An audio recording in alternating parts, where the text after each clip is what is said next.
Oscar Garcia, CEO of Aspira Consulting, is a one-off and a real one.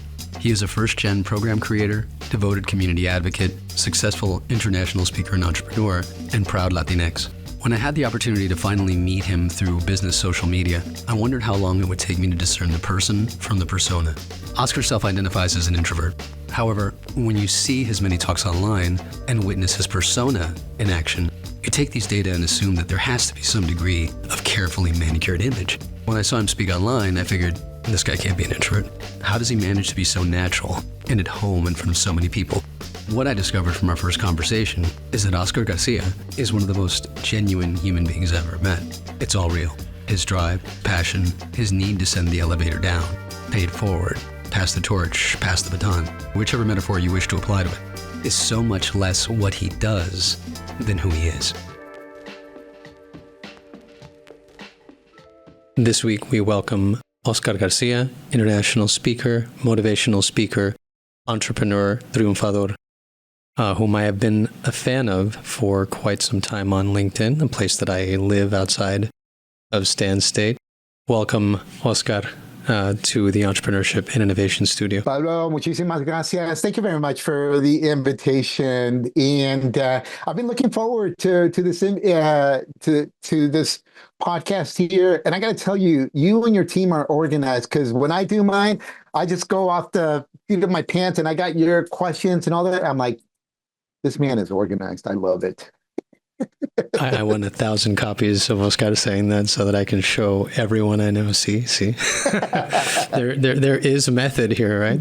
We try to stay. Thank you so much, Oscar. Gracias por los elogios. Thank you so much for your kind words. We try to keep things as organized as we can, but we focus on the stories, and your story is so compelling. So to that, your value or the value you place on community and the places that we come from.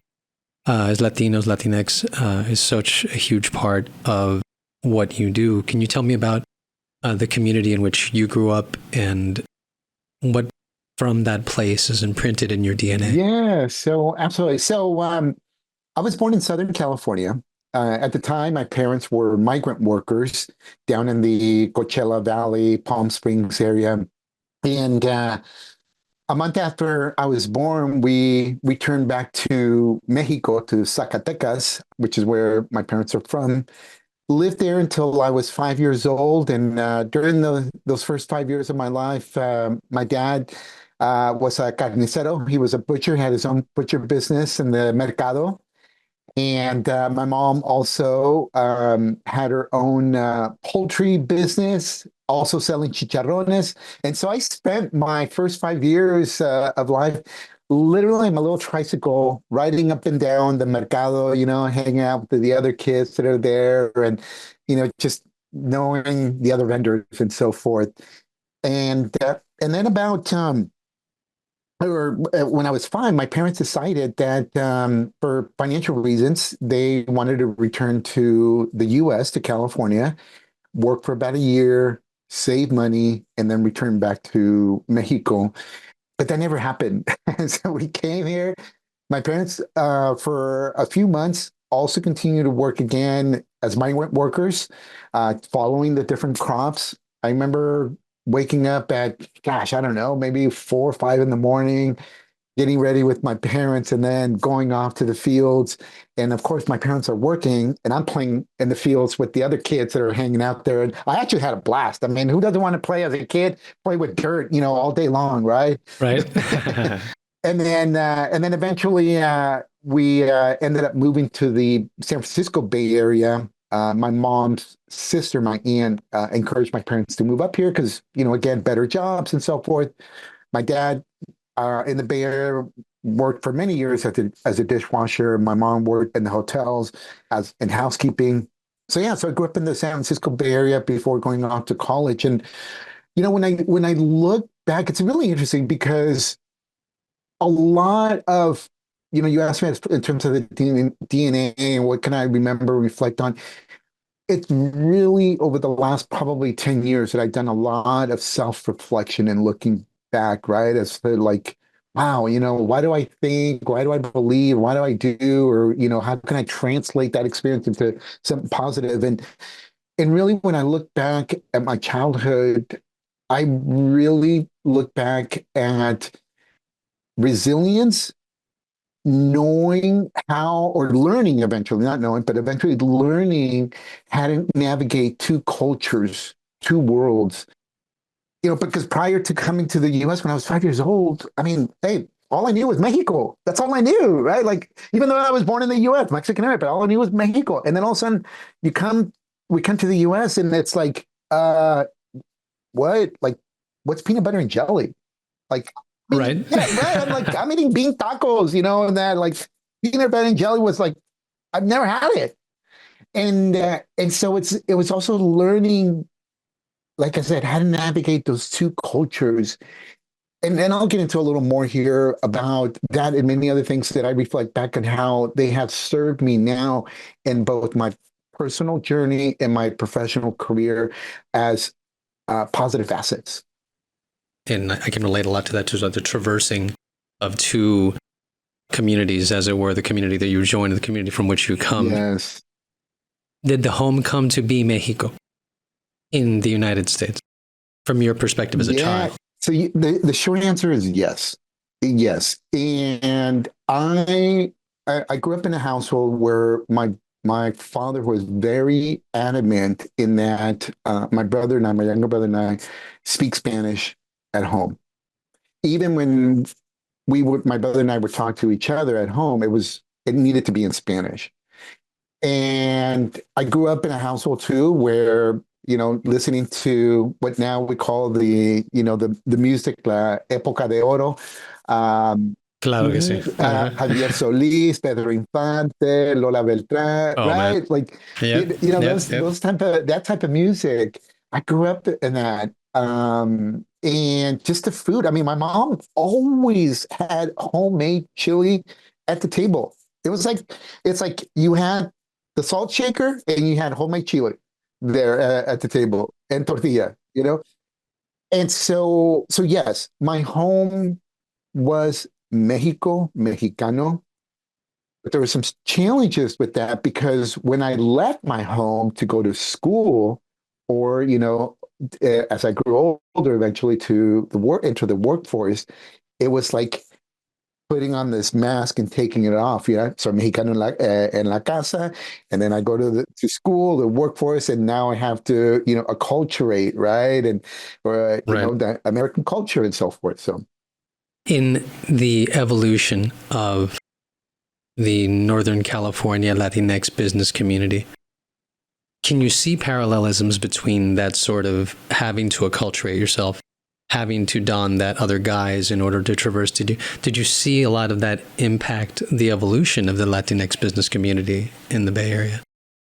I have seen it over time, impacted, and I've seen some changes to it. So when we first moved to the San Francisco Bay Area, this was back in '75, there were not a lot of Mexicano, at least not we lived in the peninsula, to be more specific, Mount View, which is now Google headquarters. Okay. They own like half of Mount View. Okay. Silicon Valley, capital of the world and all that. But back then, Mount View was still a blue collar community, but there weren't a lot of Mexicanos. If we wanted to go buy tortillas or Mexican food, we had to drive down to San Jose. That's where, the closest Mexican supermarket. And then, of course, over the years, as immigration has increased and has changed and so forth, right? More Mexicanos, Salvadoreños, Colombianos, et cetera, right? Moving into the Bay Area and the peninsula and other communities. From a career business standpoint, same thing. I mean, it's the natural, right? The more numbers you have, the more people, Latinos, begin to develop small businesses. You begin to see more of them in the professional setting. Although, don't get me wrong, folks. Okay, those of you listening, when I say more, I'm not talking about that we are all of a sudden like, we're like 50% in tech. Okay, because we're not. Okay, there's still a small number. No. Okay, but now you begin to see two of us in tech instead of just one. Okay, right. So yes, I have seen that evolution, those changes here in the Bay Area and the peninsula. In your travels, when you look at a region like the Central California Valley and bringing the Central Valley and the Bay Area and put them together, what parallels do you see? What similarities, differences do you see in terms of evolution? What can we learn about our evolving business community? So some similarities is obviously more Latinos, definitely. Okay. I definitely see a lot more Latinos in the Central Valley. I see it's really interesting because while we still have a long ways to go in terms of equity, education, attainment, career, pay, et cetera, and so forth. Let me say it this way. What the Bay Area has been experiencing, what I've experienced in terms of a small number of Latinos, being in certain areas, whether it's education, whether it's in the professional, and now at least here in the Bay Area, you see a little more than that, right? What I'm seeing in the Central Valley is almost like that same journey where you see a lot more Latinos in the Central Valley, but you're also not seeing a lot of Latinos in positions of leadership, positions of influence, et cetera, and so forth. I'm also seeing some of the challenges or of how school districts or communities are trying to adapt and adjust to serve the Latino community, whether it's the students, et cetera, and so, business community. I'm seeing that. And whereas I saw those things maybe 20, 25 years ago here in the Bay Area, it's like I'm seeing those things happen now in the Central Valley, right? To trying to figure out okay, how can we, we have a lot more Latinos here. What Sure. can we do to serve them? I see that in higher education too, as well. I mean, your university, look at UC Merced too, as well, and some of these other universities that are adapting and trying to figure out there's more Latinos here. What can we do to better serve them?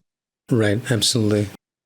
And a lot of it also, I mean, I see it in the classroom when I teach. It's a lot of the stuff that you touch upon in your practice with ceilings, Yes. Perceived ceilings of success for individuals. I'll have students say, this is excellent work. What are your plans for graduate school? And then sort of the automatic, especially within our community, is this sort of graduate school? I mean, is that for me type of thing? This quality work. Yeah. It's almost like a ceiling that exists and persists. Yeah.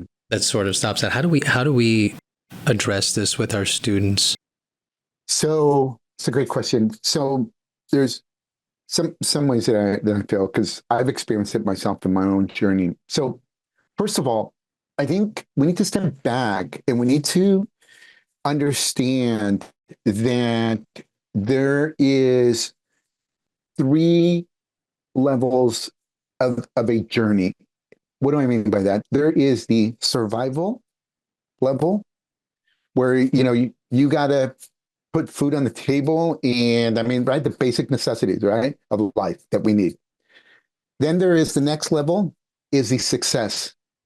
You graduated maybe from college, you have your BA, and now you're working at a maybe white collar job, right? And you started earning a little more income. You started having more things that maybe your parents didn't have, you didn't have when you were younger. And then that third level is significance. When your needs are met and you've identified what your purpose in life is, and now you're out there serving that greater purpose. It's like you're working towards that legacy. So if we understand those 3 levels and where students are at the level, then we can better help them move up to that next level. And so for example, if you have a student who has graduated, got their BA, and now they don't see themselves into grad school, okay, what can we do? What are some things that we can do? Number 1 is get them around other people that they can relate to. Expose them, okay? Expose them to other folks that are at that level. And here's the thing. Yes, ideally, if it's other, Latinos and so forth, of course, that's ideal. Of course. But just anyone that is achieved that level of success of that next area. Why? Because it's also it's also about just in general seeing people's and hearing people's stories. Like, listen, I don't just love just listening to other Latino success stories and trials and tribulations. There's other non-Latinos that I'm like, man, they went through all that crap. Oh, I can do that too, right? Sure. It's because there's this common thread of just trials and tribulations regardless of whether you have the same ethnicity or culture, et cetera, and so forth. The other thing too is that I think we need to do is helping students believe in themselves. Helping students believe in themselves. And see, sometimes we as educators, we as professionals, or we as mentors, we look at students through our own level of accomplishment, and we put a lid then on that student's potential. Just because I can't run the 100 meters in under 10 seconds, it doesn't mean that I should hold you back, Pablo, if that's your goal. In fact, I'm going to do whatever I can to get you around some non-lazy Oscars that can help me train you to get you there. But see, sometimes as mentors, educators, professionals, we look at them and it's like we try to protect students from failure. Okay, I can see that. And because, my gosh, I don't want you to fail. Are you freaking kidding me? If my mother I can't have that. would have worried about La Migra apprehending her, you and I would not be here on this podcast. That's right. Correct. Same. Uh-huh. I mean, I just like to think of things in a very practical, very simplistic way. Sometimes the more education we have, the more street dumb we are. Oh yeah, no, I agree with you. Where we become, what's that expression? You're in a place for so long, you sort of become that place. Yeah, you start the further from the neighborhood you get. You know what exactly. I mean? Exactly. I stopped eating that chile, and all of a sudden ketchup, 10 years later down the road, ketchup is spicy. And I see that. And so much of it, I think that in terms of, you touched upon migration, is there something that second generation, third generation, and so on, Latinx students, people can learn about, respectfully, about legacy, like you mentioned, in terms of migration and how it's a universal thing? I mean, we're all new to some place, to some job at some place in our lives, right? Yes. And that goes for everybody. Yes. Right? Yes. So I believe here, first of all, let me address something here when you talk about like second, third, fourth generation, is that I think sometimes the next and further generations that you get from, the immigrant, I think sometimes we begin to lose or forget the importance of that struggle. It's almost kind of like, let me use the butterfly metaphor here. So when you have a caterpillar that is metamorphing into this beautiful butterfly, right? It's in a cocoon.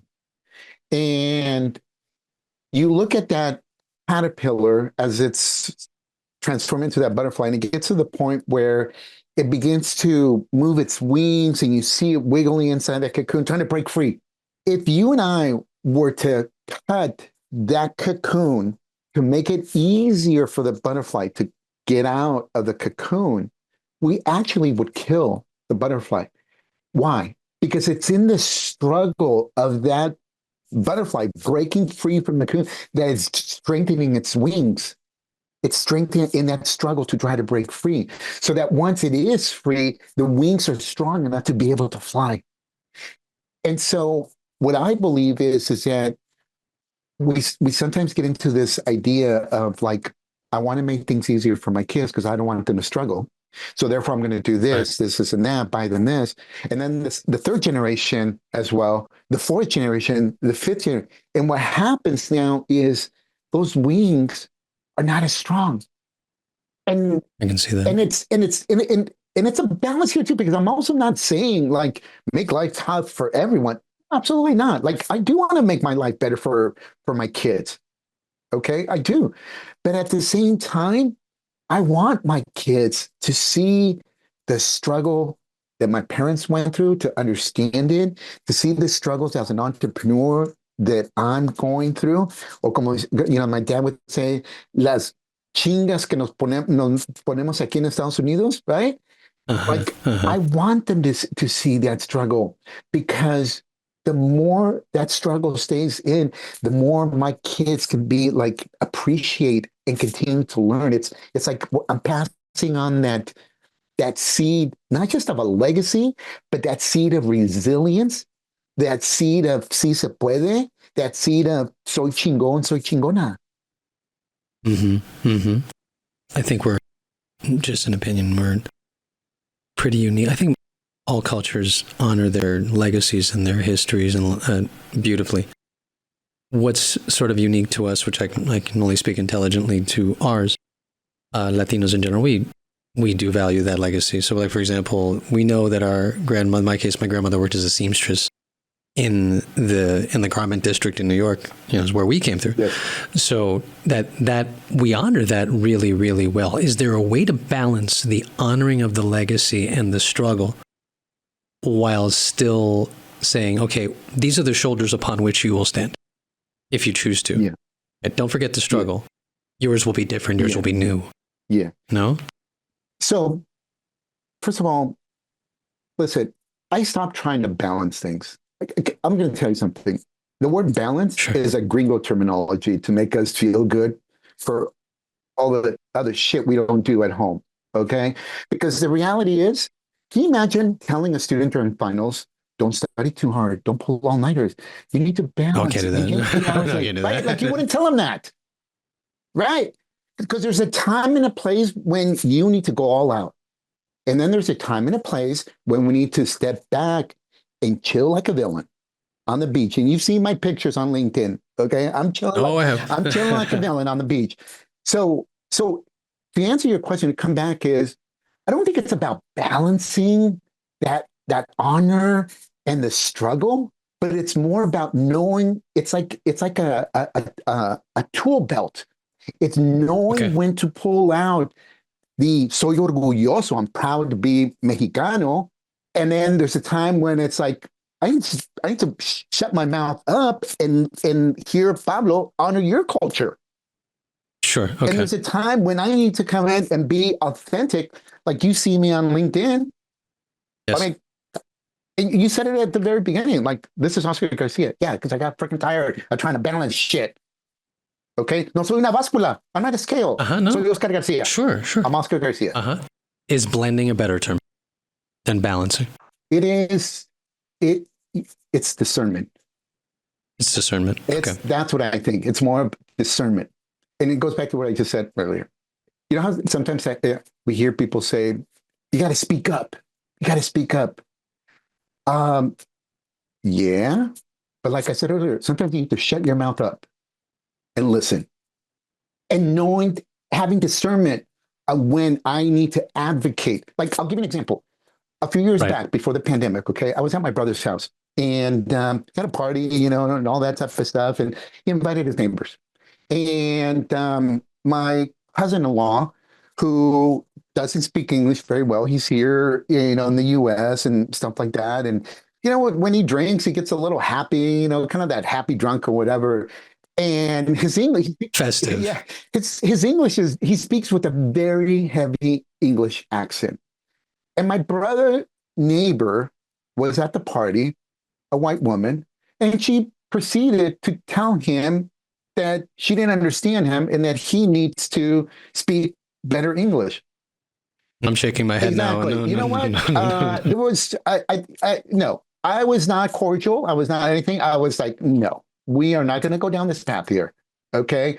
And I said some stuff to the lady. Okay. Very forcefully, because that was a trigger for me. That reminded me of people making fun of me when I was young. Oh, yeah. Speaking English, my parents and other folks that you and I know. Okay. Yep. That's what I said. Like having that discernment when, like, no, you know what? The hoops are coming up. That's correct. No, and you're absolutely right. There's moments and moments, and isn't it interesting how as we evolve, we start to develop that sense of discernment. Okay, you know what? I know which battles to pick and which ones not to. We come out of the gate in our 20s and it's like, okay, yeah, ahora sí se formó. Ahora se armó. Let's go. You know what I mean? And then later on, it's like, yeah, it's not a hill. And then passing it on to your students, like, that is not a hill you want to die on. Exactly. Okay, I'm with you and I will support you. Yes. So much of it is learning. What does the term lifelong learning mean to you? Ooh, to me, what that means is having a hunger for knowledge, then applying that knowledge. You have to be hungry for it, and then you also have to apply that knowledge. Because I love, like, I mean, I told you at the very beginning how organized you are with your podcast. Like, I learned something from you.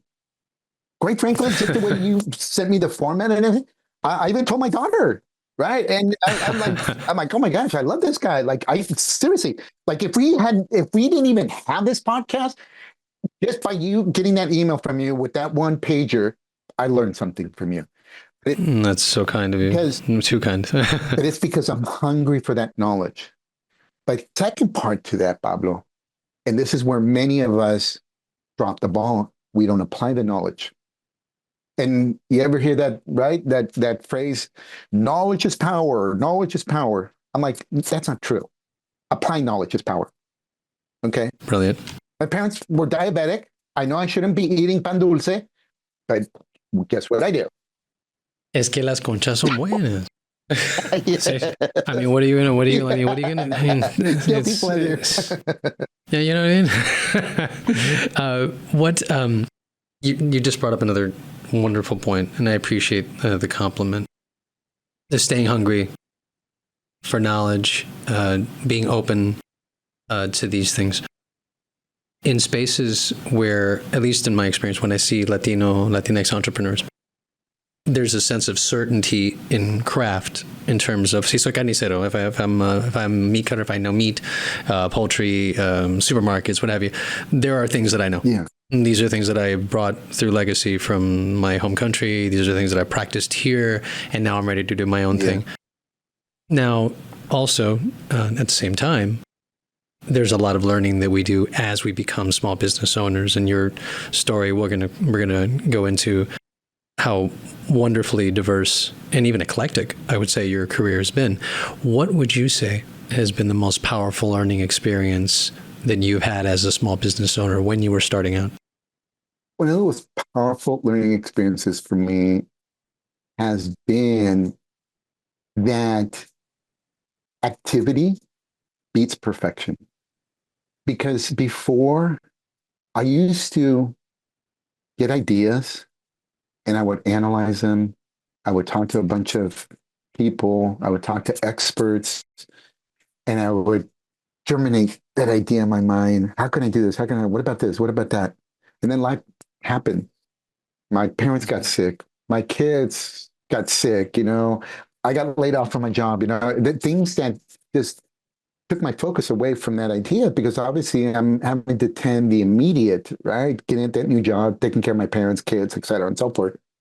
And I never did anything. That idea just got shelved.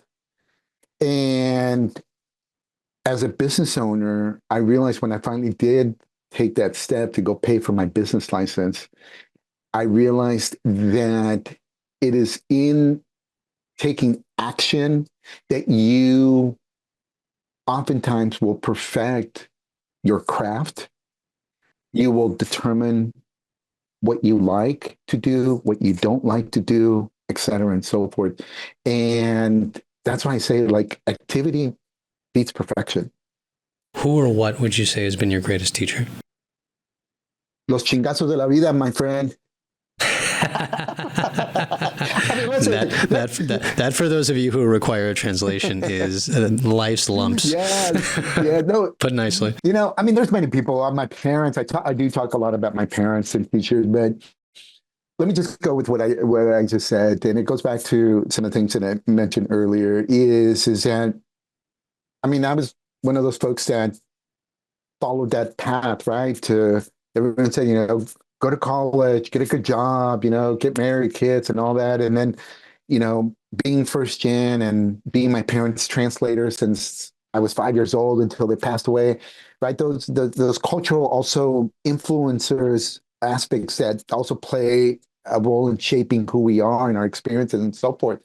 Then in my 40s, got divorced, went through just a lot of personal, financial, parents passing away, and just got in some relationships that I wasn't ready, I shouldn't have been into, and screwed those up and so forth. And and so when I look back, is that it's been those life experiences, those lumps that have taught me a lot of lessons about myself, some self-discovery, my journey, what to do, what not to do, et cetera, and so forth.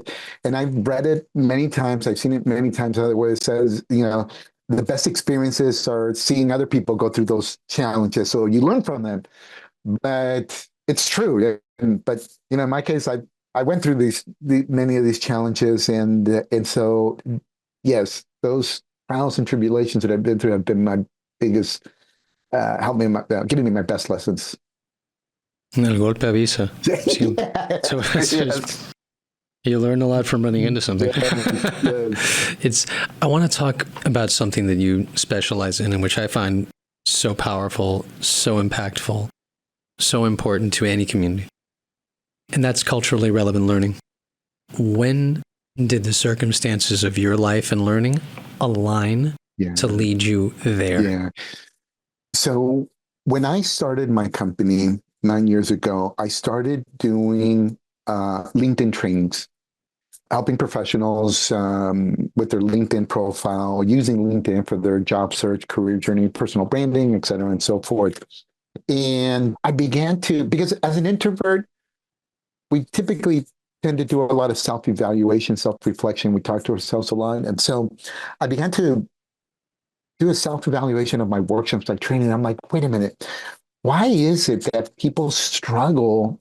Because I would teach them like on their about section on LinkedIn. I'm like, write it in the first person, write it in a way where it's like a personal story of yourself, but then you combine it with your career journey and so forth. And people were struggling with the personal aspect of it. They're being very mechanical. Oscar Garcia graduated from the University of California, Berkeley with the BA in Chicano Studies and has been working in the tech industry for 12 years. Like that's very mechanical.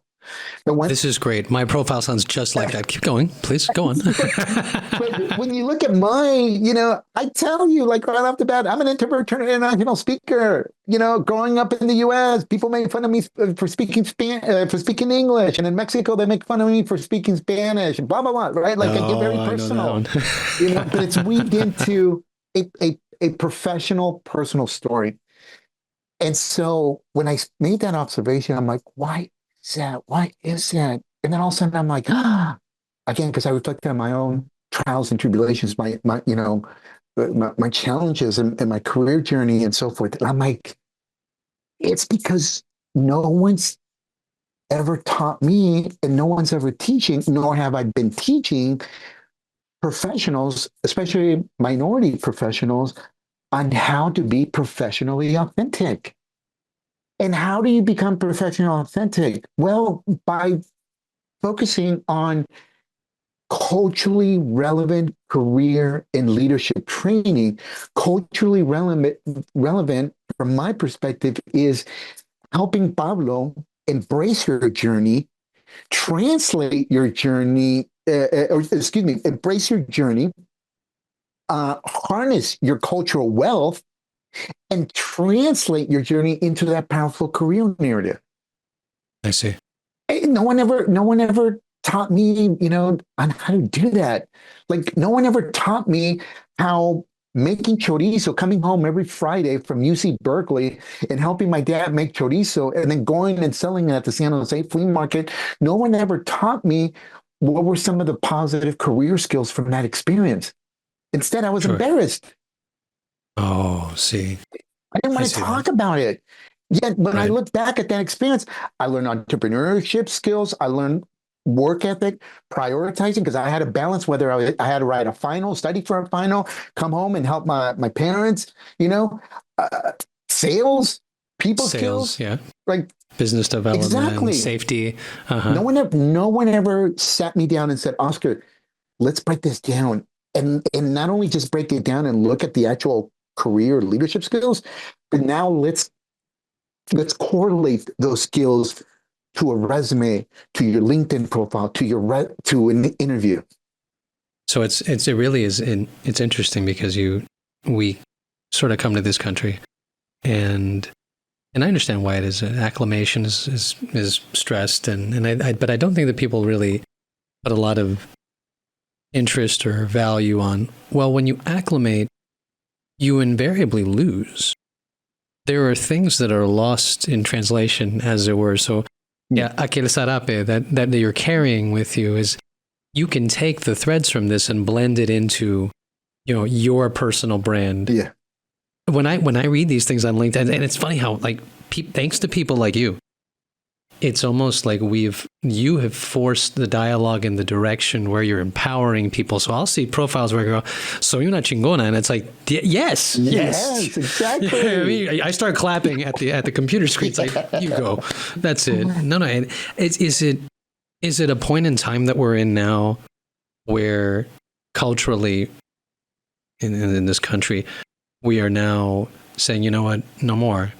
We're going to tell our stories. We are going to empower. We are going to, like 25 years ago, was culturally relevant training of any kind really a thing? No, Right? no.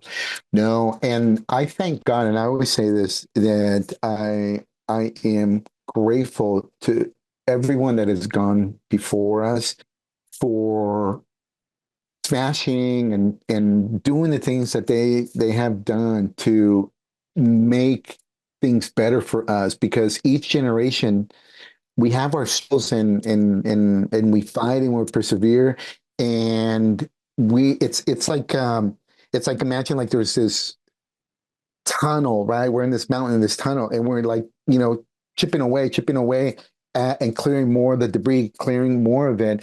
And I believe that it's because again of past generations that we are where we are today. And what I do see is the younger generation feeling more empowered to be again their authentic selves, right? I mean, think of it like, for example, like Bad Bunny, Carol G, and some of these other, Latina singers and pop artists, right? The way they sing, what they sing about, et cetera, and so forth. I mean, I still every once in a while hear about, oh, the artist made a crossover, but I'm hearing less of that. It's more like, forget the crossover. This is just who they are.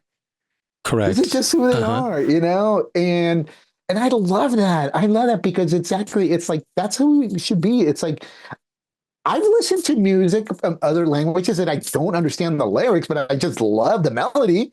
I love it, and it Sure, makes me sure. feel good, you know? Yeah, absolutely. So I've yeah. had so many discussions about Bad Bunny specifically with friends and family who are not of Puerto Rican descent. I grew up in Puerto Rico.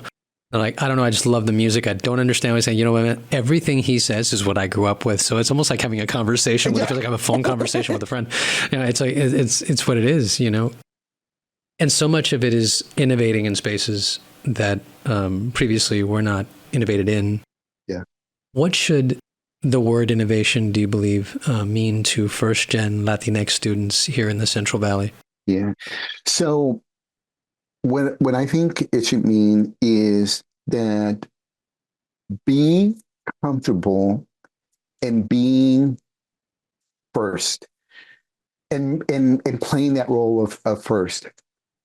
I see for many years, well, first of all, in the US, generally speaking, the word first or first generation does not have a positive connotation. Typically, when we think of first generation, we think of maybe low income, parents not college educated, English as a second language, etc. And those labels do not have a positive connotation. But as I shared sometimes in some of my trainings. I said, let me ask you a question. When we read in our history books that Neil Armstrong was the first American to set foot on the moon, how do our history books refer to him? They refer to him as a pioneer, not as a first generation moonlander. And I'm like, isn't that interesting? Because he was a first generation moonlander, but we call him a pioneer, or the history books call him a pioneer. So I'm like, pal carajo. I said, we are pioneers. And not only reframing first gen into pioneer as positive, but the other thing too is that, at least for me personally, I'm okay being the one that's going to open the door for others. If I don't go through that door, I'm okay with that.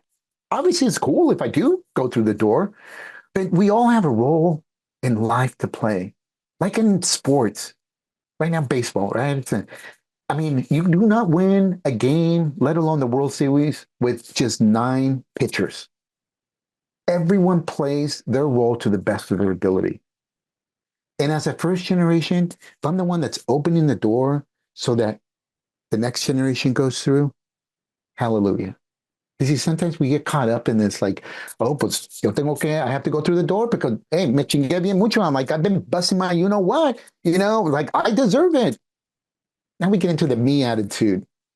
Yeah, it's so funny because we, at least in my experience, and I can only speak respectfully to my experience, we come into this country and we try to do what we can to build a better life for our families, for our children, etc. And when you accomplish a certain thing, I remember I had an aunt who me felicitó. She congratulated me on going after master's and actually, and graduating.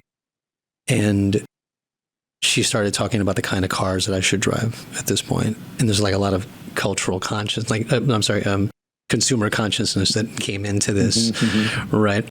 And here's the craziest part. The further I went on, the more grateful I was, rather than spiking the ball, which I thought, because in business school, they turn you into, you know how it goes. They turn you into like a chest beating, you're now the Viking, right? Es un vikingo, like you are conquering, right? So when I finished my doctorate, I felt immense gratitude. It was nothing about spiking a ball. I just thought about my grandmother. Yeah. I just thought about family. I just thought about the things, the sacrifices they did. Never into it did I even start thinking about first gen. Yeah. Is it a label that we should, in your example or what you're doing, reimagine, do you think? Do you think it's gotten that sort of? I think so too. Yes, I think we should reimagine. Now, I have had some, a handful of folks that say, but Oscar, we have young folks that are, they embrace that, the first gen label, but do they know the alternative? Because here's the thing is that, and we get into this now, we're getting into this more, the cultural, what's the word, the cultural boundaries that you and I as Latinos give each other versus someone that's not Latino. There's wider boundaries, certain names that we could call. Like if if you and I, one Latino to another, we can call ourselves certain names that outside of that, someone else, if a gringo call it, we punch them in the face. Okay. No, it would be, that would be a problem. Yeah. but I forget the label, the wording for that, but we allow ourselves. And so with first gen are we showing students the positive side of who they are?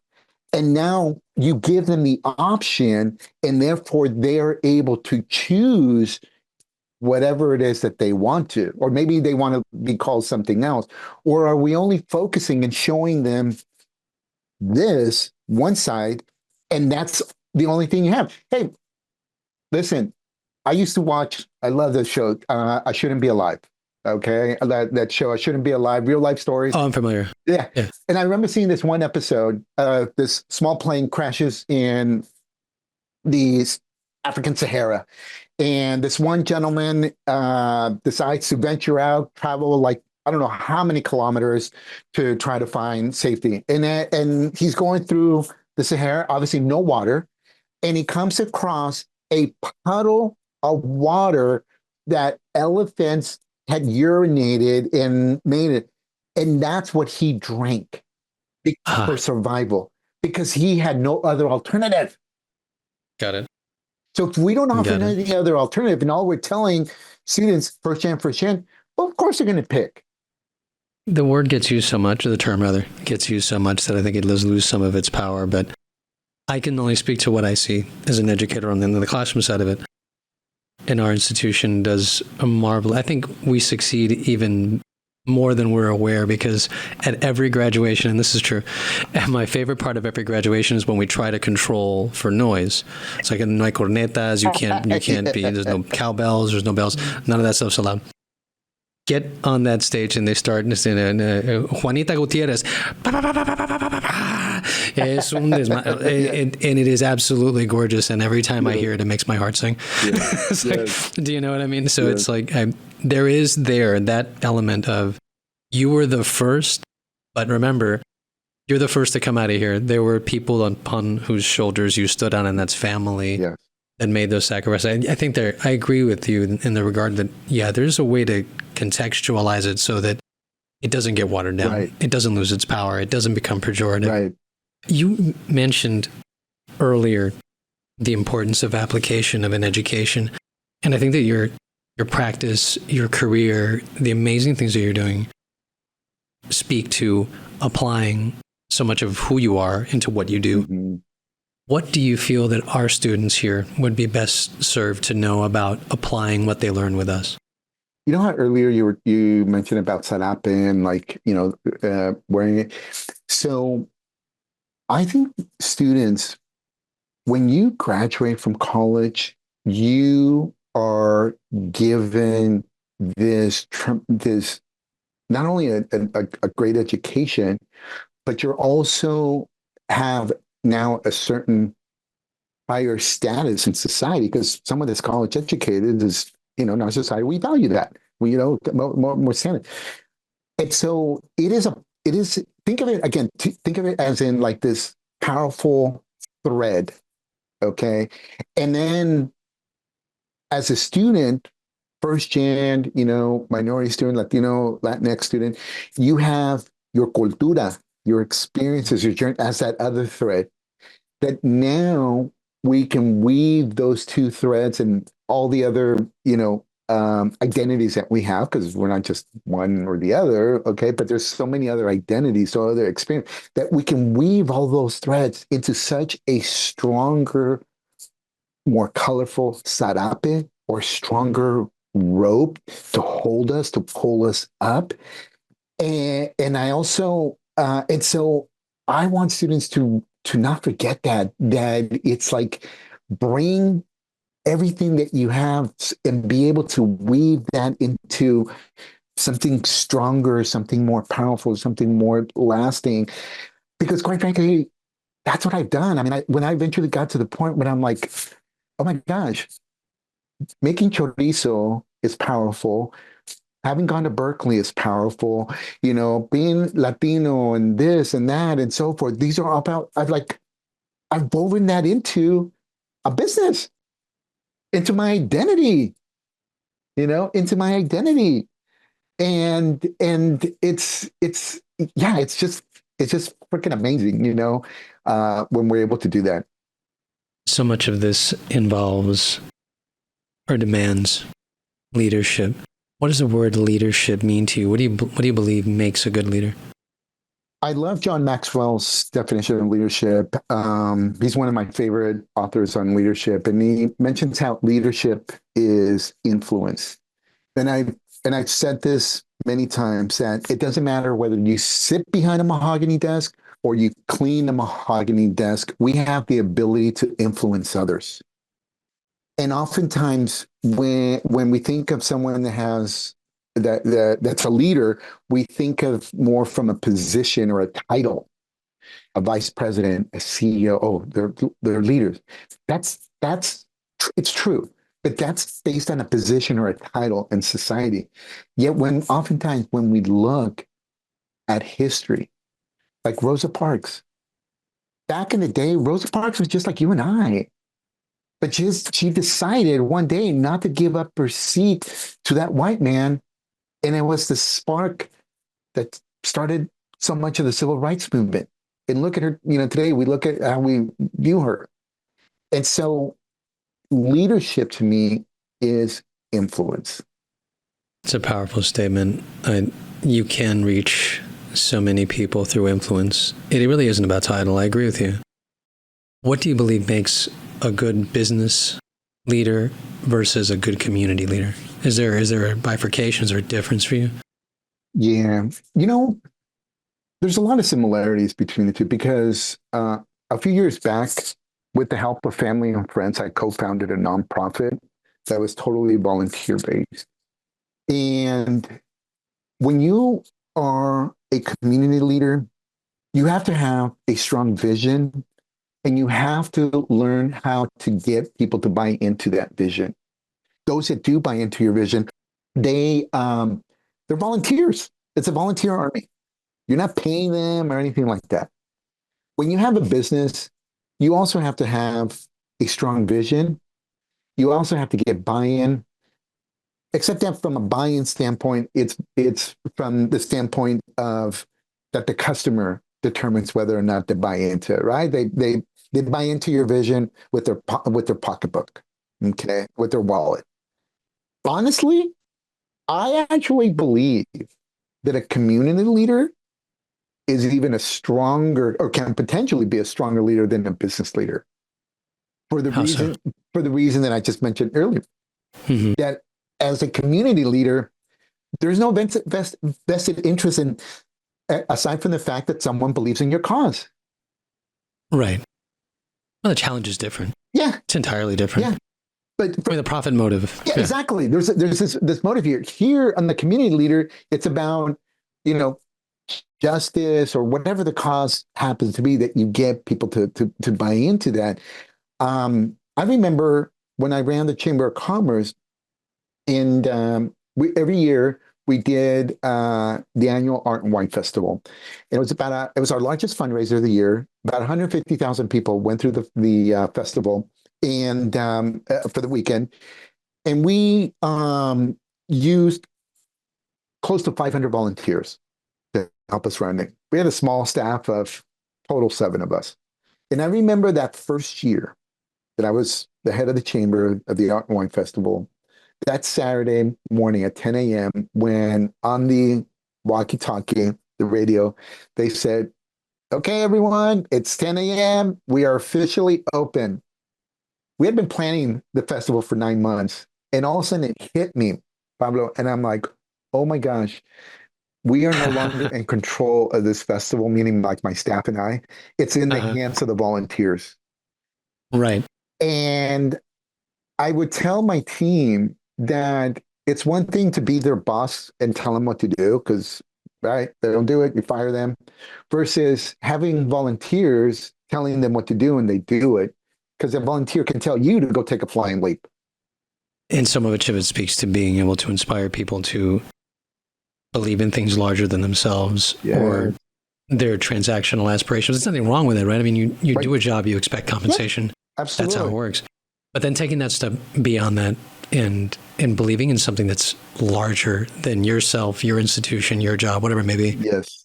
That's the trick if it were a trick.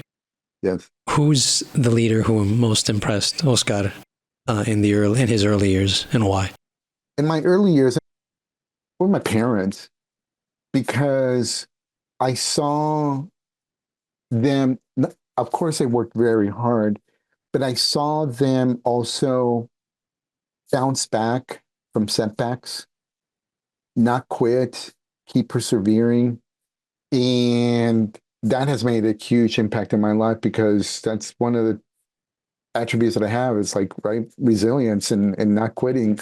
And in fact, it's true. I say it jokingly, but it is true, how I'm negatively motivated. You tell me I can't. You tell me I can't do something, I'm going to prove you wrong. Okay? I see. The chip is still firmly upon your shoulder. Yeah. You tell me I can't do something. It's like when my high school counselor told me not to apply to Berkeley because I wasn't going to get accepted. I walked out of there. I'm like, I'm going to show her. Nice. you know? So early on, yes, it was definitely my parents. What was her? I'm just, not to take any shots at the counselor. What was her rationale for not having you apply to Because Berkeley? she looked at the facts, and I don't blame her. It kind of goes back to an earlier conversation we talked about how we try to protect folks. She looked at the facts. She looked at the prior incoming freshmen's grades, GPA, and SAT scores, and she looked at mine, and she's like, Oscar, I don't think you should apply. Your grades and SAT scores aren't high enough. Okay, And again, so the I facts can see. are there. Sure, it's the data. She made a Yeah, data but this goes driven. back to what I mentioned earlier, Pablo, is Mhm. that I've learned to look at people's potential, not the facts. Right. I see that. It's almost like in the hiring process. Asset-based approach. Right.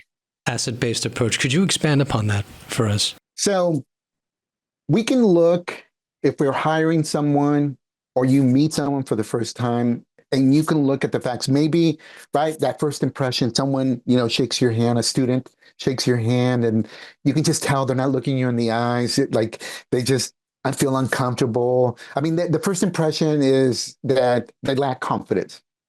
Sure. Okay. But what we don't know in that first impression is what their story is. What have they been going through? Maybe they lack confidence because at home they're constantly being verbally abused or no one's ever believed in them. And exactly. But deep down inside, they're over there trying to break out of that. And they're trying to do something different to change that. And it's not until it takes some time. I think it's a skill that we can learn to see the potential in someone, okay, to go beyond the facts, that first impression. And even if it's just maybe just a little sliver, something positive, something that you see in them. Maybe it's just for that student, it's just like a little ember, and you see that, you happen to see that. Okay. You know how in Spanish we have the word fijon? Like, oh my gosh, es bien fijon. He's always noticing everything. Uh-huh. Like, I am very fijon in people's Uh-huh. potential. Excellent. Like, in the hour that we've been here, I can already rattle off 10 things about you already that I've seen. That's remarkable. Okay. And I'm talking You're good, I hope. positive attributes. Absolutely. Potential. Okay. Okay. Excellent. Thank you. Thank you. I appreciate that.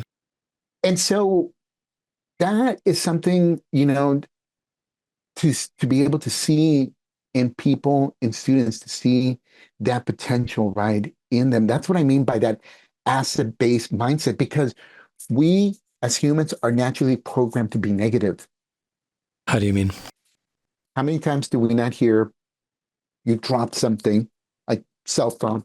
I'm so dumb. I keep dropping my phone. I see. I see. Okay. You turn in something late. Man, I'm always late. How about this one? Okay. TGIF. Now, maybe I think like, oh, come on, Oscar, what does TGIF have to do? I'm going to tell you what it has to do. When I was a kid, I never said TGIF. I didn't even know what the heck that meant because every day I was freaking happy. And all of a sudden, we become adults. We become professionals. We become educated. We have that corner office. And now we have happy hour.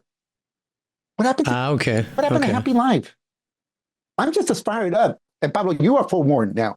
Don't ever send me a message, TGIF, because I'm just as fired up Monday as I am Friday. I'm just as pissed off Friday as I am on Monday. I do not let the calendar dictate my attitude because every day is a blessing. There's a lot to be said for the compartmentalization of time. You just said a happy hour. Why 1 hour? Well, I mean, if you do it right, it doesn't end up just being an hour. But I see what you're saying. There is a compartmentalization in terms of experience. And here's the crazy thing, Pablo, because as things opened up over the last year and a half, and we started going to conferences, I run into other professionals that are maybe mid-level in their career. And like you and I, we follow each other on LinkedIn. And I see what they post. I see the things that they do. And hey, Miguel, hey, oh my gosh, finally we get to meet each other. This is me talking to them. Miguel, hey man, it's finally great that we get to meet each other. Buddy, I've been following you on LinkedIn, man. You are doing some amazing things. Ah, thank you, Oscar. Really, really appreciate it. Miguel, I don't know, man, but I just have un presentimiento, this feeling that one day you're going to be college president. Oh, no, no, no, no, no, Oscar, no, no, no, don't say that. And you know what I tell Miguel? I said, Miguel, if I could only let you borrow my eyes so you could see the potential that I see in you, you wouldn't have said what you just said. And that's what I mean, Pablo, about asset-based approach versus deficit. The majority of us have a deficit mindset. Then we pass it on to students, and we pass it on to our kids, our spouses. I've noticed that to be really cultural with our communities as well. Te falta mucho, that expression. You're still lacking a lot. Yeah. Or when you're saying una persona fijón, somebody's very focused on details or whatever, the details invariably go to your errors. Do you know what I mean? Exactly. Este detalle, this detail, this, and we mean well. I know we mean well. Yes, we do. But it's an interesting inversion to look at it from an asset-based approach as opposed to a deficit. Because rarely does, like I said, I mean, I'm not Pollyanna here. That's like, oh, everything's all rosy. Okay, no, no, no. But rarely does anyone ever teaches us to be fijon on the positive side of things. It's always on the negative. I'm very fortunate to be able to lead the Warrior Entrepreneurship and Innovation program here at Stan State. It's one of the great blessings of my career. And just to be at Stan State, it's an Hispanic serving institution. We do our very best to serve our students here. But there's always room for improvement, I think. And I think that part of the beauty of being able to liaise with and work with the business community is that we get to see what it is to apply theory, to apply our learning at the collegiate level, to see what is really out, in these streets. How do you feel that institutions in general can better serve our Latinx community in those spaces in terms of application? Yeah. So in entrepreneurship. Yeah. Well, this is, I think, in general, and definitely in entrepreneurship. But what I believe is that many people, staff and faculty, they themselves are struggling with some of the similar struggles that students are struggling with: imposter syndrome, lack of confidence. Coming back from COVID as things have opened up, right? I mean, there's the pressure of getting enrollment numbers back up, et cetera, and so forth, student engagement, right? Like staff and faculty are experiencing some of the similar things, just in a different level and different experiences, but the challenges are very similar. And I tell you this from personal experience because I do professional development training of staff and faculty. And when we do some of the exercises that we do, it's like I oftentimes take staff and faculty back to childhood experiences. And they're like, oh my God, what happened to me, what was said to me, or what I experienced, I'm still carrying that weight today. As they haven't healed from that pain. And I think one of the first things we need to do is, as an institution, is to provide that type of professional development training where staff and faculty themselves get healed. Okay? Because, Pablo, if you're hurting, how can you help someone else that's hurting? That's pretty tough. Yeah, that's pretty tough. Let me break your leg and I have a broken leg and see how well you can help me. Pretty tough. Let me break your spirit and your heart, and it's even harder. We have many professionals with broken spirits. They're broken in the inside. And we give them this responsibility now to go serve first gen, HSI, and stuff like that. It's tough. Who is Oscar Garcia? Oscar Garcia is someone that loves empowering others so opportunities come to them. And I say that because when we feel empowered, when we are empowered, now we can choose to decide whether we want to sit at the table or whether we want to own the building and rent the tables and the chairs to others. it becomes a choice. When we feel empowered, we are in a position of whether or not okay being invited to speak or not to speak. It's like actually a couple of days ago, I did this post on LinkedIn.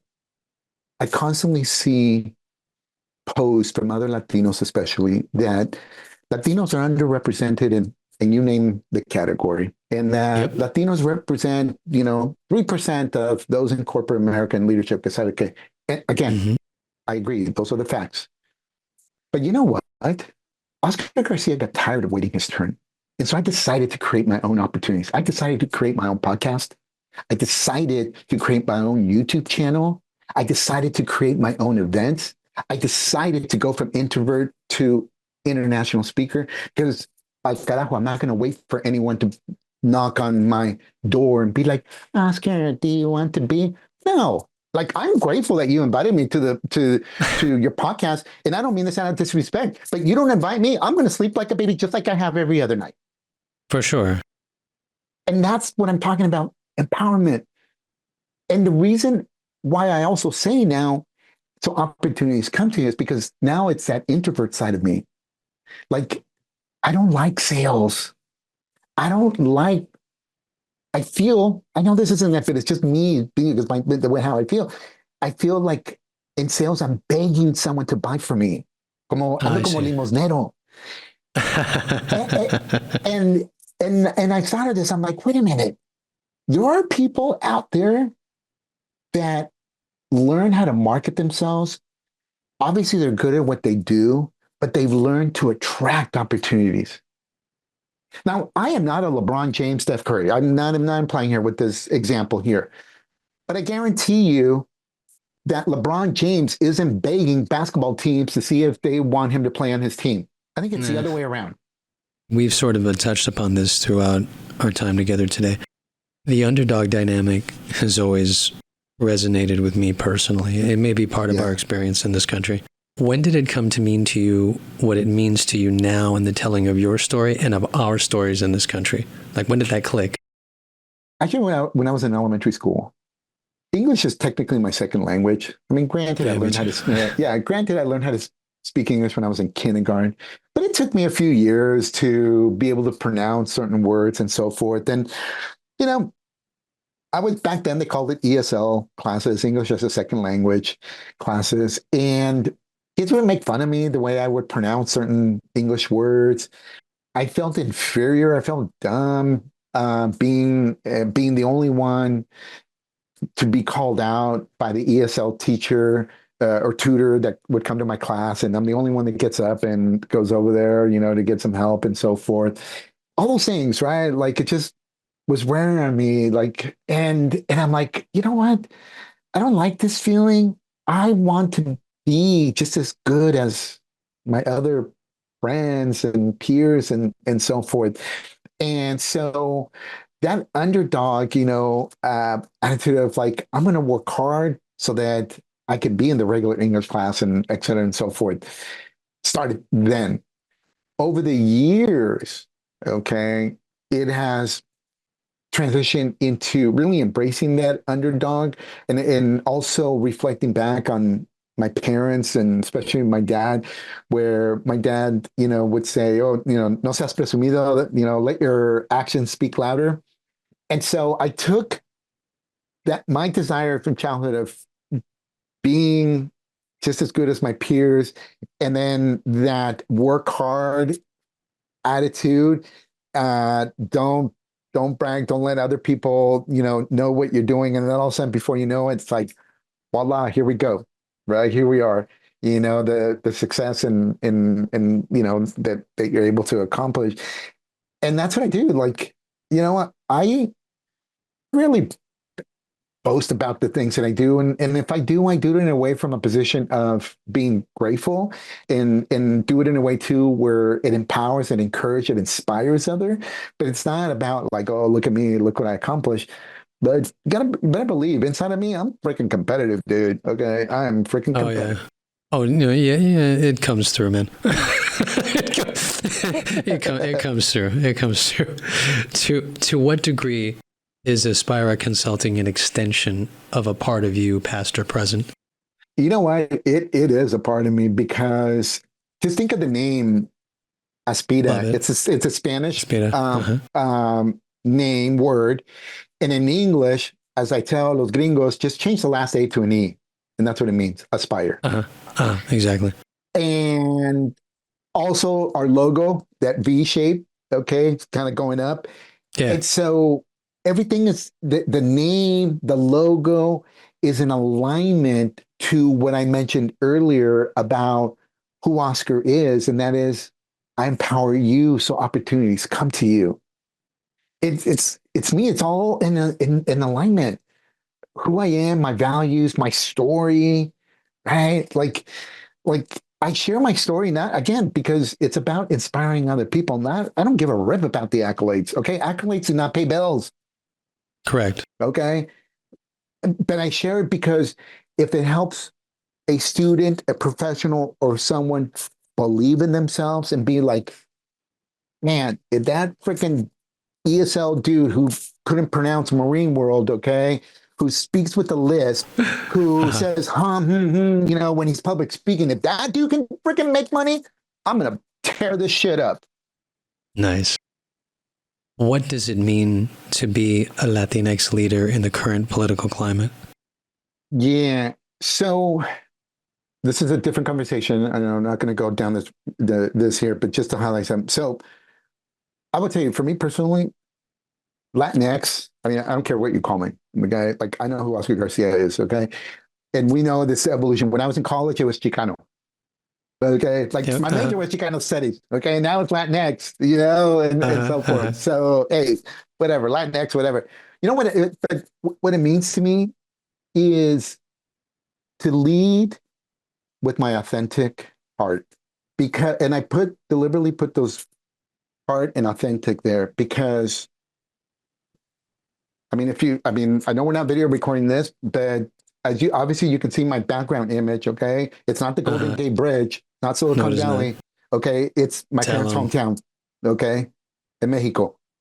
All right, this is me, and so to be able to lead authentically of who Oscar Garcia is, whether I'm talking in a corporate environment, whether I'm talking to someone in Las Pulgas, or I'm in Mexico, or Pakistan, Kazakhstan, wherever it is that I travel around the world, like this is Oscar Garcia, okay? But also with the heart, because it's having that compassion, that empathy, going back to what I mentioned earlier, that hunger for knowledge that, I want to learn about you. Like, I want to know your story, okay? And knowing also how to connect with the person's heart first before I connect with the person intellectually. In terms of this work, the tapestry you've woven through traversing so many different sectors, public, private, entrepreneurial. If you were to set the scene of a play, how would you set the stage for the inspiration that led you to starting Mesa de la Comunidad in Mountain View? Ooh, yeah. So, oh my God, Pablo, you're taking it way back. You're taking it way back here. I got to get to know you, man. Yeah. Oh my gosh. So here's the way I would set the scene is you have a couple with two young kids that are working in Silicon Valley, both college graduates, and living their life, right? And to some extent, getting caught up in climbing the corporate ladder and not being as aware as to the inequalities that were happening in their own city with other Latinos. And I tell you that because that's what happened with Mesa de la Comunidad is that my kids at the time were in private school. The local school district was looking at closing one of the elementary schools that was about 90% Latino students. Okay. And so on a personal level, it wasn't going to make a difference they closed the school or not, because my kids were in private school, but they were fine. They would be fine. But I remember going to a school board meeting and just being a fly on the wall, not really even wanting to be there, working all day, not really wanting to be there. with my foot up against the wall, standing in the back of the auditorium, and just seeing a handful of moms, Spanish-speaking moms, trying to address the school board, their concerns about the school being closed, and the school board took a break from the meeting, and the moms thought that the school board meeting had ended because they didn't understand the process, they didn't understand how things worked, and it took me back to when I was a kid, and I was my parents' translator at school, Right. and how my parents didn't understand the system either. And I said, wait a minute, fast forward 30 plus years later, and the school district isn't addressing the needs of now more Latinos in the school district, like by having a translator. And as we say in Spanish, me encabroné. I got ticked off Oh, yeah. at the lack of change. And that became the impetus of starting Mesa de la Comunidad to serve as a bridge between the Spanish-speaking community, the school district, local government, police department, and other organizations in the city. So that's what we did. So it's advocacy. People get this twisted all the time. They think that assimilation, it's and we're done, right? No, that took 2 generations right there. Yes. For that to even have a hope of being addressed by your work. You are a self-described or self-confessed introvert. I'm not going to go into the irony of you being an international speaker. However, I will go back to your experience as Silicon Valley business show host. What was it? I mean, now we've got the benefit of hindsight and looking at what you've done. But at that point in your career, it must have been different. What was it like going, you know what, I'm going to be the host of the show? Take me through that. So, see, in order for us to grow, we have to step out of our comfort zone. We have to stretch our comfort zone, right? Otherwise, we don't grow. And I remember that show, Silicon Valley Business. There was for a few years, my board chair kept saying, Oscar, you should start a show and bring business professionals, especially since you're the head of the chamber, et cetera, and so forth. But I was like, are you kidding me? TV? Like, heck no. Like, again, my natural personality is an introvert. I'm like, oh, no way. And I remember one holiday season going to the TV station, to the holiday party, and there was 2 producers who had lost their host. And they came up to me and they asked me, not if I wanted to be the host, but they asked me if I could connect them to potential speakers. And one thing led to another. And they're like, hey, well, would you like to be the host? I'm like, I've never done this. All right.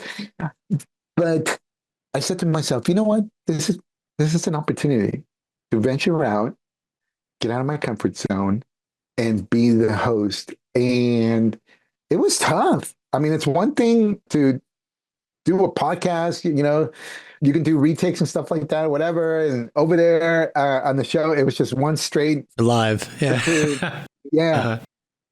And it's different. You got that camera in front of you that you have to be staring, pretending it's another person that you're looking at and so forth. But it was a great experience looking back, and again, stretching my comfort zone and just feeling more and more comfortable to ultimately, eventually do public speaking, training, et cetera, and so forth. I know a good segue when I hear one. The moment you took stage as the host of the Silicon Valley Business Show, butterflies, I'm assuming, right? They're there, right? Okay. Yes. Does any of that stick with you before or moments before you take the stage as an international keynote speaker? Oh, yeah, all the time. I tell people that the fear of public speaking doesn't go away. What I've learned to do is control the fear, manage those butterflies. The butterflies are always there. They don't go away. They don't go away. They're there. They're there. I agree with that. Yeah, but I've learned how to control that. And you know what? My brother's a police officer, and as when he shares some of the stories, some of the things that he's gone through, that fear, we can learn to manage the fear. We can learn to manage our emotions, to control them. Sure. We can't, see, I sometimes will hear people say, "Oh, eliminate fear." Like, no, that's actually a natural human. It's an evolutionary response. Yeah. Exactly, to protect us. Right. That's what kept us alive, in the time of saber-toothed tigers, I mean. Yes, exactly. Right. And so it is how it's learning how to manage those feelings, that feeling of fear stage. We got to discuss this offline because I was terrified of public speaking. And my solution was like a good 80s kid, throw yourself into the middle of it and start Yeah. acting. Yeah, because that's what entendidas. O sea, Yeah. jump into cold water, right? And it's funny, the butterflies still come, but for some reason, thanks to people like you, I take it a different way. So what used to be distress is now eustress. It's like, I'm just, I'm getting, the energy starts pumping up. And prior to that, I'm just dead quiet and people think, man, the guy's going through hell here. But no, I can't wait to run my mouth in public. It's like, it's, you know what I mean? Like it's interesting how we have different processes. They learn so much from other speakers. But to your point right now, the other part too, because I get asked this about, like, how do you do it? The other part too that I share with people, and oftentimes we don't talk about this, is what are your core values? What's your true north? What do you stand for? Have you identified that? Because unless we identify our true north, our core values, the things that we do are going to be much harder. We're going to quit, as soon as, something happens. And see, for me, I've learned to identify my core values. And there's three. Number one, I love helping other people dream bigger. Number two, I love inspiring them. And number three, serving them, helping them. If you were to put your research hat on and analyze my post on LinkedIn, you're going to see that either one or all three of those things are addressed in my LinkedIn post. And so therefore, when it comes to public speaking, I'm not thinking about how much money I'm going to get paid. I'm thinking about, can I help the person? Can I inspire them? Can I help them dream bigger? And that becomes a greater purpose than my fear. My purpose becomes larger than my fear. What drives you in terms of, because I think you may have touched on it, maybe I'm just looking for you to expand on it selfishly, but what drives your commitment to give back to the Latino, Latinx community? There were people, and there have been people in my life that gave to me, gave to my family unconditionally. And I view it as a moral responsibility to take that torch and pass it on, give it to someone else. When I was at Berkeley, there was a lot of homeless people on campus, and I got desensitized to homelessness. I would walk past a homeless person and they would be asking for money, and I would ignore them. My friends would tell me, like, yeah, Oscar, don't give them any money because you don't want to contribute to, their vices. Maybe they're going to buy alcohol, drugs, cigarettes, et cetera, and so forth. And logically, it made sense. Then one day, I've graduated from Berkeley. I'm working in downtown San Jose. I'm coming back to my office, and I'm walking through this courtyard in downtown San Jose. And this homeless person comes up to me and he says, "Excuse me, sir, can you spare some change?" Without any hesitation, I reached into my wallet and I gave them whatever it is that I had, at that time. And I didn't care, Pablo, what he did with my money. I didn't care if he bought alcohol, drugs, whatever. I didn't, because I gave him that gift unconditionally. And thank God, Pablo, that people in my life haven't judged me when they gave either to me or to others, to my family, unconditionally. Because I am not perfect. I have made many mistakes in my life. I've made people upset. I've screwed people over. I've done all the mistakes of every human being out there. I'm not perfect. Yet there are people that still gave to me and my family unconditionally. And so therefore, I view it today as a moral responsibility to do the same. Book or film that changed your life? Yeah, booked a film that changed my life. So for me, is that I go back to John Maxwell as my favorite leadership author on leadership, and a long time ago. In fact, I still carry it in my backpack. It's all torn up now, but I bought his Bible, the Leadership Bible, and I'm not one that understands scripture and stuff like that. I couldn't even honestly quote you a passage, okay? I'm not one of those folks. But to me, spiritual growth is something that's important combined with leadership. And so every day I read a passage, a leadership passage from John Maxwell, Leadership Bible, that has helped me tremendously in my life. And it's like definitely food for the soul. Song you've heard that made you say, "That's me.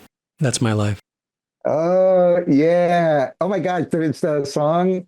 Actually, there's a couple of songs. One is Mark Anthony's Vivir Mi Vida, Very right? nice. Live My Life. I love that song. That's like my anthem song, because having been through what I've gone through, and, especially in Latino culture, we talk about or think about it like, oh, ¿qué va a decir la gente? What are people going to say? Oh yeah. And, and it's like, having been what I went through, I'm like, for example, I lost my dad Thanksgiving weekend. 4 months later, my mother passed away.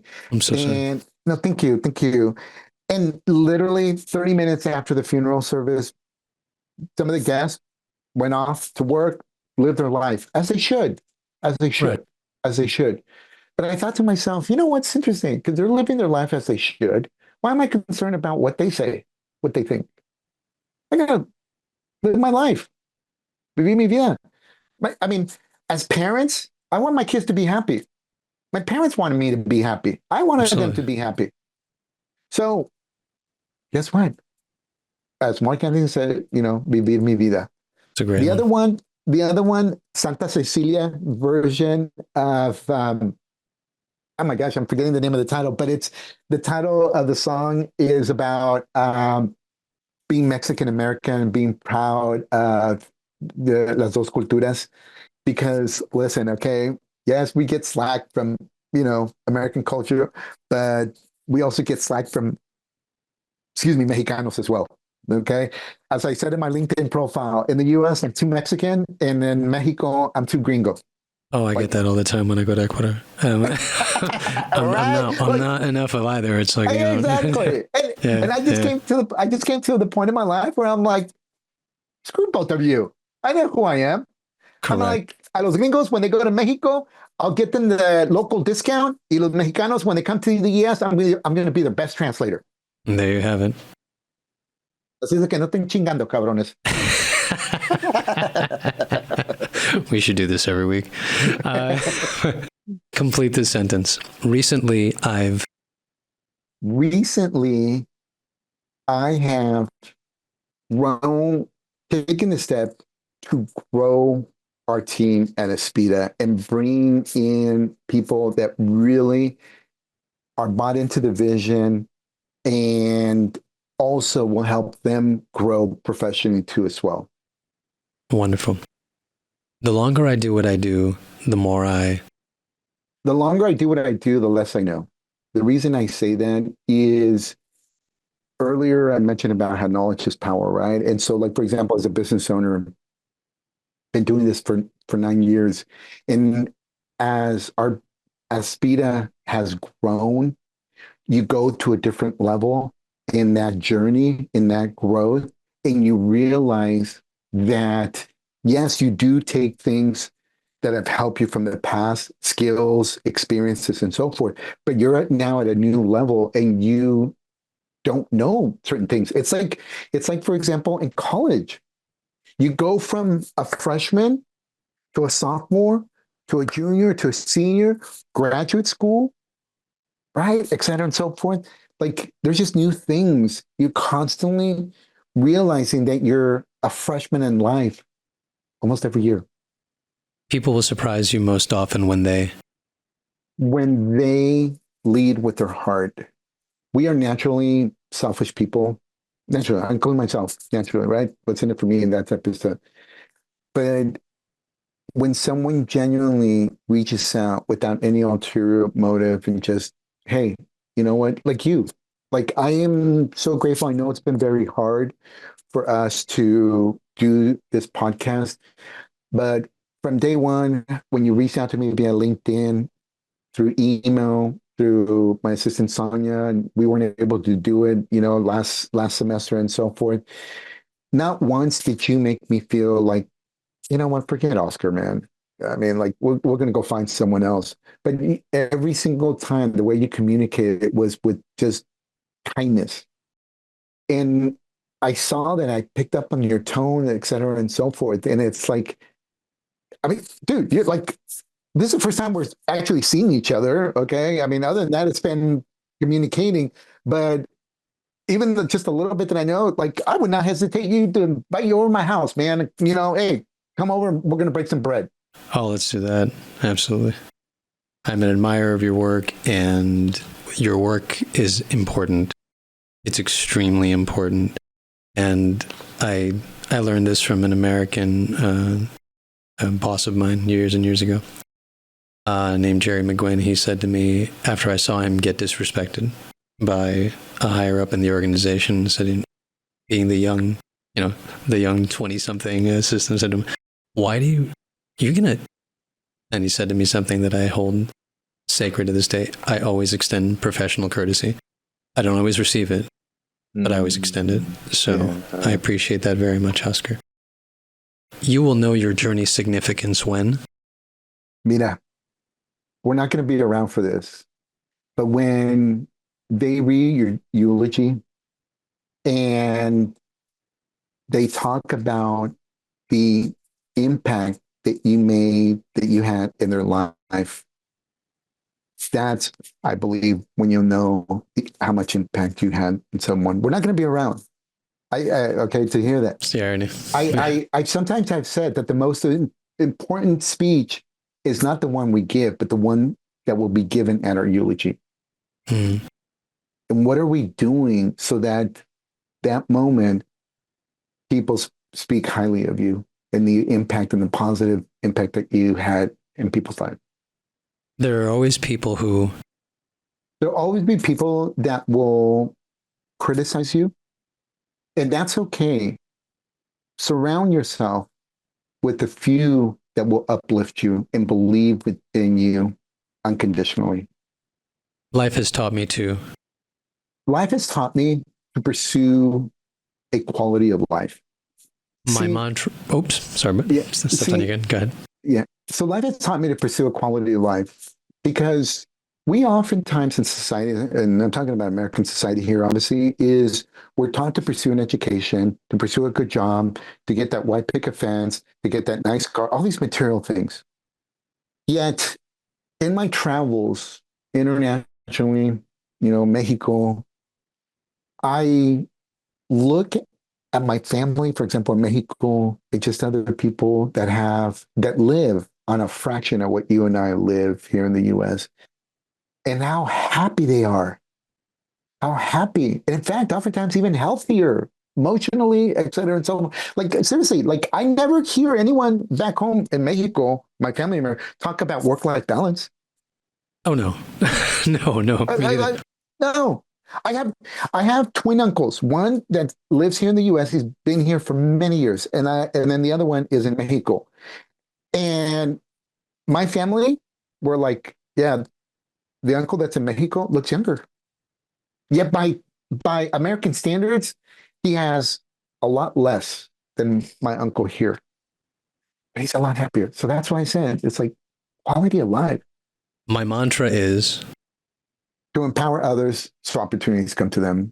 I mentioned that earlier. I mean, that's what it is. You see that on my website. Again, as I mentioned earlier, when the content that I share, when I speak to someone, when I interact with someone, I want that person, after we have a communication and we engage, I want them feeling better about themselves than when we first met. Winning teaches you. Winning teaches you the sweet taste of failure, because we cannot win without failing. I once told a group, this was actually in Pakistan, I remember this, that when we enjoy the sweet taste of failure as much as we enjoy winning, we're going to kick butt, dude. Because so many of us are afraid of failing. I mean, just think of our education system. Penalizes you for getting an F. Yet you come out to Silicon Valley and they're like, in the tech world, they're like, fail fast. Like, wait a minute. Yep. They just taught me for like 16 years that if I get an F, I'm a failure, I'm a loser. And now you're telling me as an entrepreneur, as a business owner, that it's okay to fail and to fail fast? Which sort of answers my second question, but I'll ask you, losing teaches you? Losing teaches us to be grateful for those that support us. Think about this. In boxing, in a boxing match. Big fan, yeah. After every round, the boxers go to their corner and they have their team working on them. And it's like, hey, you can do this, do that, do this, right? They're there cheering them on, supporting them, giving advice and so forth.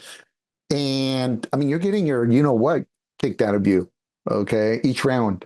Now, yes, ultimately, right, you have a winner, you know, sometimes there's a tie and so forth.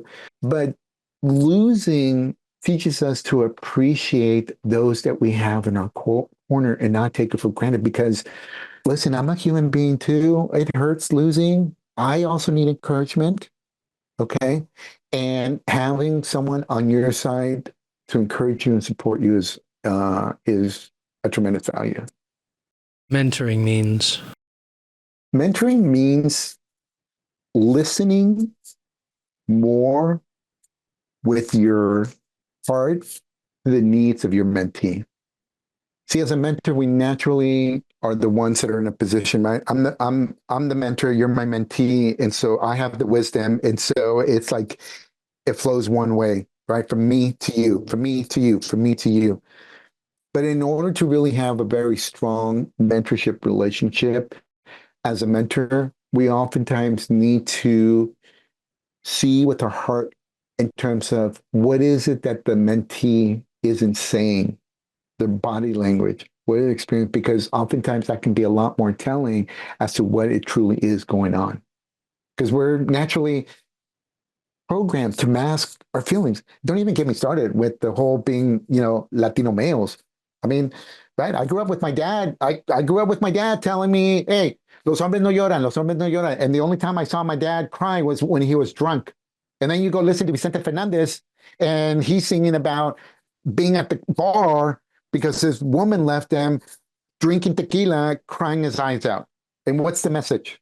To be fair, no force of stoicism can stand up to El Vice y un buen tequila, and there's nothing that's going to stand against that. It's impossible. It's a Category 5 hurricane. So when you think you may not be enough. When you think that you might not be enough, pause and reflect on how far you've come.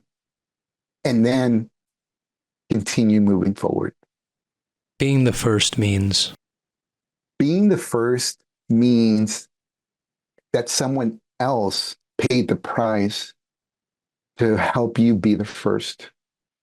Because see, that's another thing. Like, don't even get me started on this one, okay? It's like, this is another gringo terminology here that I don't agree with, okay?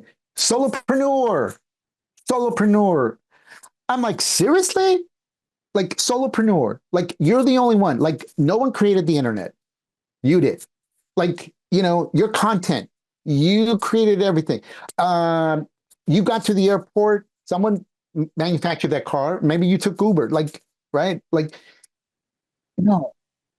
There's always others that have helped to come along the way. And we can't, for me, being the first means that someone paid the price for you to be there. It's like, be grateful for that. Like, do that self-reflection. Be grateful for it. Yeah, life does not revolve around you. Like, Pablo, here's a good, you know, you have your producer that's helping you here. You're not doing it solo. Absolutely not. Legacy at this point in my life means? For me, legacy means that 100 years from now, when I'm long gone, and my great grandkids stumble across some AI version of media, and they see this podcast, and I'm like, Oscar Garcia? Who the hell? What? Oh my gosh. That's our great grandfather back in 2024, on this podcast. Oh my gosh. And they start listening to it and they start learning and being influenced. That to me is legacy because I want you to think about something. Okay. And again, because I've experienced this with my parents' time, but if you've ever gone through someone's personal belongings, photos, for example, of someone that's passed away, right? You start reflecting and looking at and you might come across a picture of your grandfather or maybe great grandfather or grandmother or great grandmother, and you don't really know much about them. And you start inquiring, and then all of a sudden you realize that they did this, and that. You're like, holy smokes, man! I come from some chingona, lineage here. That is what to me legacy is. Like, my kids don't listen to me. I'm here to about influence them. I'm here to influence my great grandkids because in the process of influencing those future generations, I will have influenced these other generations. Random association. You know the rules. I'll say a word. And if you like, say the first word that comes to your mind. Migration. Is legacy. Survival. Is a stepping stone to a life of significance. Application. Applying knowledge. Commitment. Is success. Authenticity. Authenticity, let me say it this way. Authenticity is professionally authentic. Cyclical. The sun doesn't shine on the same dog's butt every day. We all have a season, my friend. We all have a season, right? You never know, right? So that's why I'd be grateful. Been a great show. Love. Unconditional. Leader. Influence. Gratitude. Blessings. Craft. Give it away. Moment. Cherish it. Time. Time is precious. And now we come to the part of the show which we affectionately call the 11, which we shamelessly pilfered from James Lipton, who shamelessly pilfered it from Proust as a parlor game. What is your favorite part of starting something new? The creativity phase. When you start something new, you have all these ideas and I get to be very creative. I enjoy that in terms of how to bring this idea to life. What is your least favorite part of starting something new? My least favorite part of starting something new is the details of how to do it. What interests you most? What interests me most is understanding what motivates people to take action. What interests you least? Being around negative people that have an emotional cold. This is a radio station after all. What music, artist, genre, or song reminds you most of your early days in entrepreneurship and innovation? Oh, yeah. I have to take it back to Rocky, Eye of the Tiger. We went Survivor for the first time on this podcast, which now I think may be a miracle. Dun, dun, dun. Yeah. If we wouldn't get sued for it, I'd love to just play out the show. What food or beverage reminds you most of your memories of your first startup? Oh, of my first startup. Well, okay. You said startup here. So pizza. That's like the food for choice for startups here, pizza. Quick, dirty, tasty. Yeah. What profession, non-entrepreneurial, do you admire most? Motherhood. Because again, in our society, we tend not to value it as much. I'm talking about from a business corporate standpoint, right? A mom gets penalized for taking time to have a family, start that family. Yet when we think back, at all the skills and the things that a mom does. It's 24/7. And yeah, it's such a blessing and so powerful and beautiful. What job prior to entrepreneurship did you like the most and why? So my dream job prior to this was working for a manufacturing consulting company that did business in the US, but also in Latin America. Really? And yeah, and so I actually first I started off by supporting the salesperson in Latin America, and then eventually I took over his position doing sales. And I liked it because again, I'm fluent in Spanish, the culture, traveling to Mexico, the maquiladoras and so forth. And in fact, actually, I remember, I don't know if it's still there, but back in the day in Puerto Rico, there was a manufacturing facility called LifeScan that made the little test strips for glucose monitors. And I never did get a chance to go to Puerto Rico, but yeah, that was my dream job prior. What job prior to entrepreneurship did you dislike the most and why? Oh my gosh. I remember one summer because I worked every summer to help pay for college and I slacked off. I don't know. I just didn't have things together prior to the summer break, summer vacation. And I remember my uncle saying, "Hey, son, there's a job at the factory where I'm at, which you'd be interested in." And at the time, I mean, the pay was actually really good. And what it was literally for 8 hours, I would bend over, pick up 50-pound sacks powdered sugar and then arrange them on a pallet. And then there would be another person to come with a forklift and take them away and, put them away.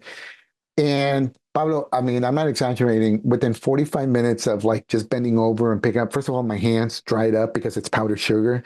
And then they began to cramp up. And then your back from bending over constantly.